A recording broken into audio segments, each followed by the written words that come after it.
Bismillahirrahmanirrahim. Alhamdulillahi rabbil alamin. Alhamdulillahi waliyyis salihin. Wassalatu wassalamu ala al-mab'uthi rahmatan lil alamin wa ala alihi wa ashabihi ajma'in. Amma ba'd. Faya ayyuhal ikhwatul kiram rahimani wa rahimakumullah. Alhamdulillah wal minnah, Allah subhanahu wa ta'ala mudahkan kembali kepada kita untuk mempelajari Thalathatul usul wa adillatuha. Setelah penulis Al-Imam Muhammad ibnu Abdul Wahhab ibni Sulaiman At-Tamimi rahimahullahu ta'ala menjelaskan tentang macam-macam ibadah. Ada ibadah yang umum dan ada ibadah yang beliau sebutkan secara terperinci. Kemudian beliau menjelaskan satu-satu dari 14 ibadah yang beliau rinci sebelumnya. Beliau menyebutkan 14 macam ibadah dan beliau menyebutkan dalil masing-masing ibadah tersebut. Sebab suatu ibadah akan dikatakan ibadah apabila tegak dalil padanya. Apabila ada suatu ibadah yang tidak memiliki dalil, maka tidak boleh bagi seorang hamba beribadah dengan perbuatan tersebut. Adapun ibadah yang pertama yang boleh disebutkan di sini adalah yaitu ad-du'a. Ibadah yang pertama adalah ad-du'a. Beliau mengatakan wa fil hadithi ad-du'a'u mukhul ibadah. Di dalam hadis disebutkan bahwasanya ad-du'a'u mukhul ibadah. Doa itu merupakan puncak dari ibadah. Doa itu merupakan inti dari ibadah. Ya. Dan yang dimaksud dengan doa menurut syariat adalah dua macam. Yang pertama, doa yang bersifat umum. Kemudian yang kedua, doa yang bersifat khusus. Yang pertama, doa yang bersifat umum. Yang kedua, doa yang bersifat khusus. Adapun doa yang bersifat umum itu adalah imtithalu khitabis syar'i al-muqtarinu bil hubbi wal khudu'. Yang dimaksud dengan doa secara umum adalah merealisasikan perintah Allah Subhanahu wa ta'ala yang disertai dengan kecintaan dan ketundukan. Menjalankan perintah Allah Subhanahu wa ta'ala yang disertai dengan kecintaan dan ketundukan. Jadi ini makna doa secara umum.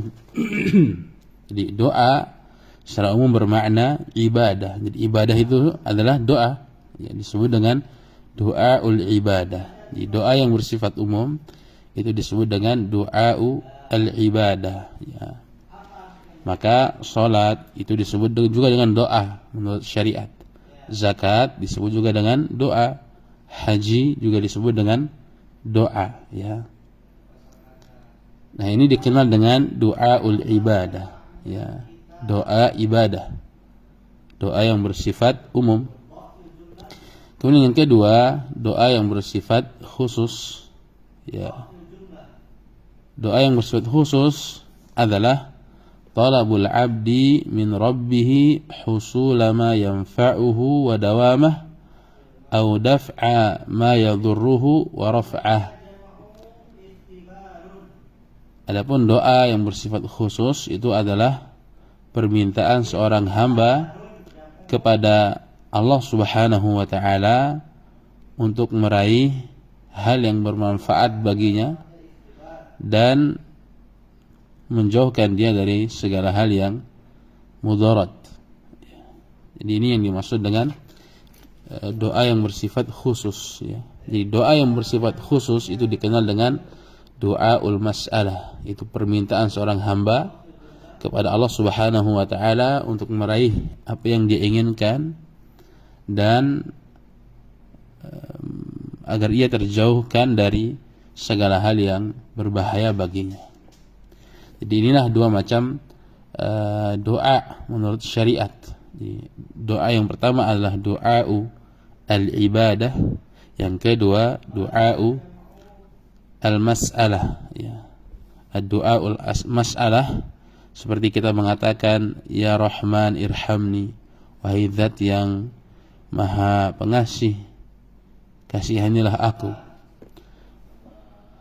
Wa ya Ghaffar ighfirli, wahai Zat yang Maha Pengampun, ampuni dosaku. Kita mengatakan Rabbi ighfirli wa liwalidayya warhamhuma kama rabbayani shaghira. Ini dimaksud dengan doaul mas'alah. Ini doa al-mas'alah. Maka dalam syariat kata doa itu memiliki dua makna. Yang pertama adalah doa al-mas'alah, yang kedua adalah doa al-ibadah, ya. Allah Subhanahu wa taala berfirman, wa dalilu qauluhu ta'ala, dan dalil yang menunjukkan bahwasanya doa itu adalah ibadah, firman Allah Subhanahu wa taala, wa qala rabbukum, dan Rabb kalian berfirman, ud'uuni astajib lakum, berdoalah kepadaku niscaya aku akan menjawab doa-doa kalian. Innal ladzina yastakbiruna an ibadati sayadkhuluna jahannama dakhirin. Sesungguhnya orang-orang yang menyombongkan diri dari beribadah kepadaku, mereka akan masuk ke dalam neraka Jahannam dakhirin, dalam keadaan saghirina adzallina, dalam keadaan hina. Mereka akan dicampakkan ke neraka dalam keadaan hina. Nah, ini ibadah yang pertama. Kemudian ibadah yang kedua adalah al-khauf. Ibadah yang kedua adalah al-khauf. Dalilnya adalah Allah Subhanahu wa taala berfirman, innama dzalikumus syaitanu yukhawwifu awliya'ah fala takhafuhum wa khafuni in kuntum mu'minin. Sesungguhnya hanyalah setan-setan itu menakutkan awliya'nya. Fala takhafuhum, maka janganlah kalian takut kepada mereka, wa khafuni, dan takutlah kepada aku, itu Allah Subhanahu wa taala, in kuntum mu'minin, apabila kalian benar-benar orang-orang yang beriman. Dan yang dimaksud dengan takut di sini adalah firarul qalbi ila Allahi dhu'ran wa faza'ah, yaitu berlarinya hati kepada Allah Subhanahu wa taala dalam keadaan cemas dan takut, ya. Jadi kalau orang takut dari sesuatu, dia lari darinya. Tapi kalau orang takut kepada Allah Subhanahu wa taala, maka dia malah mendekat kepada Allah Subhanahu wa taala. Inilah yang dimaksud dengan al-khauf, ya. Dan sejatinya seseorang itu takut hanya kepada Allah Subhanahu wa taala. Kemudian ibadah yang ketiga adalah ar-raja. Ibadah yang ketiga adalah ar-raja, ya. Wa dalilur raja'i qauluhu ta'ala, dan dalil raja adalah firman Allah Subhanahu wa ta'ala, faman kana yarju liqa'a rabbih falyamal amalan salihan wa la yusyrik bi ibadati rabbih ahada. Dan adapun dalil raja adalah firman Allah Subhanahu wa taala, "Faman kana yarju liqa'a rabbih." Barang siapa yang mengharapkan, ini raja yarju. Barang siapa yang mengharapkan liqa'a rabbih, perjumpaan dengan Rabbnya, falyamal amalan salihah, maka hendaklah dia beramal amal saleh. Wala yusyrik bi ibadati rabbih ahada, dan janganlah ia menyekutukan Rabbnya dengan sesuatu apapun dalam peribadahan. Ya. Dan yang dimaksud dengan raja adalah amalul abdi bi rabbih fi husulil maqsud ma'a badlil juhdi wa husnit tawakkul. Harapan seorang hamba kepada Rabbnya untuk meraih tujuannya yang disertai dengan usaha dan tawakal yang bagus. Ya, ini yang dimaksud dengan ar-raja. Raja itu adalah amalul abdi bi rabbih fi husulil maqsud. Harapan seorang hamba kepada Rabbnya untuk meraih tujuannya yang disertai dengan usaha dan tawakal yang bagus. Al-Imam Ibnul Qayyim rahimahullahu ta'ala ketika berbicara tentang roja, beliau membuat bab dalam kitab Ad-Da' wa Dawa.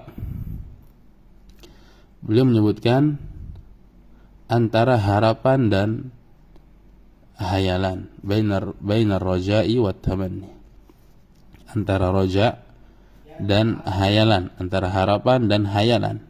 Jadi beliau menyebutkan syarat dari roja. Apabila salah satu syarat dari roja ini hilang, maka itu hanyalah hayalan. Ya. Sesuatu akan dikatakan roja, harapan, apabila memenuhi tiga hal. Yang pertama adalah mahabbatu ma yarjuh. Ia sangat mencintai, sangat menginginkan apa yang ia harapkan. Jadi syarat yang pertama adalah cinta terhadap apa yang diharapkan. Yang kedua, al-khaufu min fawatihi, itu takut kehilangan. Ya, takut kehilangan. Dan yang ketiga adalah al-kasbu ala hasabil imkan, usaha maksimal. Ya, jadi ini tiga syarat baru dikatakan roja. Yang pertama adalah benar-benar mencintai apa yang ia harapkan tersebut. Yang kedua, ia khawatir akan kehilangan, tidak bisa menggapainya. Dan yang ketiga adalah usaha maksimal. Apabila seorang ingin menginginkan seorang perempuan untuk menjadi istrinya, umpama, kemudian ia takut kehilangan, namun tidak ada usahanya, dia tidak mendatangi orang tuanya, maka ini adalah hayalan belaka seperti itu. Atau dia hanya berani chat lewat WA seperti itu, WA, kemudian DM-an di Instagram, maka ini adalah hayalan untuk mendapatkan seorang perempuan tersebut. Dan begitu pula seseorang yang menginginkan surga Allah Subhanahu wa taala, seorang yang menginginkan perjumpaan dengan Rabbnya, falyamal amalan salihah wa la yusyrik bi ibadati rabbih ahada. Maka Allah menyebut roja di sini tidak hanya sekedar harapan-harapan belaka, tapi Allah mengatakan falyamal amalan salihah, hendaklah dia beramal saleh. Ya, ini bentuk usahanya. Wa la yusyrik bi ibadati rabbih ahada, dan janganlah ia menyekutukan Allah Subhanahu wa taala dengan selainnya dalam peribadahan. Ya. Begitu pula orang yang menginginkan surga. Ada orang yang ingin surga, dia takut tidak mendapatkan surga, khawatir masuk dalam neraka, tapi dia tidak ada usaha maksimal. Dia tidak mau belajar agama, dia enggan belajar agama, dia enggan untuk menjalankan sholat, maka ini hayalan saja untuk masuk ke dalam surganya Allah Subhanahu wa ta'ala. Nah, ini ibadah yang ketiga, ya, ar-raja, ya. Kemudian ibadah yang keempat adalah at-tawakkul atau tawakal bahasa kita. Allah Subhanahu wa taala berfirman, wa dalil kata penulis, wa dalilu tawakkuli qauluhu ta'ala, dan dalil tawakal adalah firman Allah Subhanahu wa taala, wa 'alallahi fatawakkalu in kuntum mu'minin. Dan bertawakallah kalian kepada Allah apabila kalian benar-benar orang yang beriman. Dan bertawakallah kalian kepada Allah, hanya kepada Allah, bila kalian benar-benar orang yang beriman. Allah Subhanahu wa taala berfirman, wa may yatawakkal 'alallahi fahuwa hasbuh. Barang siapa yang bertawakal kepada Allah Subhanahu wa taala, maka Allah akan mencukupkan ia. Ini dua dalil yang menunjukkan dalil tawakal itu adalah ibadah. Dalil yang pertama adalah Quran surat Al-Maidah ayat 23. Kemudian dalil yang kedua adalah surat At-Talaq ayat 3. Bila ada yang bertanya apa itu tawakal, maka jawaban dari tawakal adalah izharul abdi ajzahu lillah wa i'timaduhu alaihi. Itu tatkala seorang hamba menampakkan kelemahannya kepada Allah Subhanahu wa taala dan kebergantungan ia kepada Allah Subhanahu wa taala. Jadi ini yang dimaksud dengan tawakal. Itu izharul abdi ajzahu lillahi wa i'timaduhu alaihi. Itu tatkala seorang hamba menampakkan kelemahannya di hadapan Allah Subhanahu wa taala, menampakkan kelemahannya sebagai manusia di hadapan Allah Subhanahu wa taala, dan ia bergantung hanya kepada Allah Subhanahu wa taala. Jadi ini yang dimaksud dengan tawakal. Ya, tawakal itu menampakkan kelemahan. Dia berusaha, umpama dia memiliki anak yang sakit. Dia sudah berusaha ke beberapa tempat, dan dia dalam hatinya menampakkan kelemahan diri, bahwasanya yang hanya menyembuhkan adalah Allah Subhanahu wa taala. Dia tidak lagi melihat usahanya yang dia usahakan, tapi dia hanya dia hanya bergantung kepada Allah Subhanahu wa taala, menampakkan kelemahannya kepada Allah Subhanahu wa taala, dan inilah yang dimaksud dengan tawakal. Dan tawakal itu adalah ibadah. Tawakal itu adalah ibadah, ya. Bila ada yang bertanya, kenapa antum tidak mengatakan tawakal itu adalah disertai dengan usaha, maka kita katakan usaha itu syarat dari tawakal, bukan bagian dari tawakal, tapi syarat dari tawakal. Betul, orang yang bertawakal itu ya berusaha juga. Dia ingin umpama memiliki anak, ya dia menikah. Umpama dia memiliki kendala, ya dia berusaha berobat. Namun dia menampakkan kelemahannya kepada Allah Subhanahu wa taala. Ya, ini namanya tawakal. Nah, ibadah-ibadah ini yang 14 ini tentu sangat penting, ya. Mulai dari yang pertama adalah ad-du'a, kemudian yang kedua adalah al-khauf, yang ketiga adalah ar-raja, yang keempat adalah tawakal. Dan insyaallah nanti kita bahas sampai dengan 14-nya. Kenapa orang-orang itu tidak memperhatikan masalah ibadah hati ini, ya, ibadah hati yang sangat besar kedudukannya di sisi Allah Subhanahu wa taala. Allah Subhanahu wa taala berfirman, "Wa may yatawakkal 'alallahi fahuwa hasbuh." Barang siapa yang bertawakal kepada Allah, Allah akan mencukupkan dia. Allah akan mencukupkan dia. Kecukupan itu bukan masalah harta. Orang yang takut, kecukupannya adalah keamanan. Orang yang miskin, kecukupannya adalah harta. Orang yang bodoh, kecukupannya adalah ilmu. Maka barang siapa yang bertawakal kepada Allah Subhanahu wa taala, maka Allah akan cukupkan dia. Dia belajar, dia menampakkan kelemahannya di hadapan Allah Subhanahu wa taala. Ketika dia belajar, maka Allah akan berikan kecukupan bagi dia.